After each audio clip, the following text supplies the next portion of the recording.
মাদারীপুর জেলার রাজৈর উপজেলার টেকেরহাট একটা ছোট্ট নদীবন্দর। নানান পেশাজীবী মানুষের বসবাস এখানে। এই অঞ্চলের নানা পেশাজীবীদের মধ্যে অন্যতম ভোরের মাছের আড়ত। বছরে অন্তত দু একবার এখানে জমে ওঠে ইলিশের মেলা। ভোরের আলো ফোটার আগেই জেগে ওঠে টেকেরহাট। মানুষের আনাগোনা শুরু হওয়ার আগেই টেকেরহাট শাহাবুদ্দিন মোল্লা কমপ্লেক্সের পেছনে শুরু হয় এক ব্যস্ত জগৎ, মাছের পাইকারি আড়ত।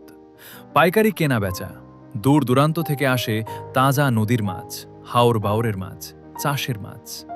বরফের বাক্স খুলতেই ভেসে ওঠে রূপালি ঝিলিক। কেউ মাছ নামাচ্ছে, কেউ মাছ ওজন করছে, কেউ দরদাম ঠিক করছে। এই আড়ত থেকেই টেকেরহাট ও আশপাশের খুচরা বাজারে পৌঁছে যায় প্রতিদিনের মাছের সরবরাহ। সকাল ৮টা, ৮:৩০ পর্যন্ত চলে টানা ব্যস্ততা। শত শত ক্রেতা বিক্রেতার পদচারণায় মুখর থাকে পুরো এলাকা। এ শুধু বাজার নয়, এটা জীবিকার কেন্দ্র, পরিশ্রমের গল্প, আর হাজারো পরিবারের আহারের ভরসা। সূর্য একটু ওপরে উঠলেই ধীরে ধীরে ফাঁকা হতে থাকে আড়ত।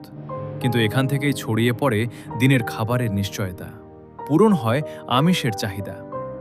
টেকেরহাটের ভোর মানেই পরিশ্রম আর জীবনের স্পন্দন, শ্রমী শক্তি।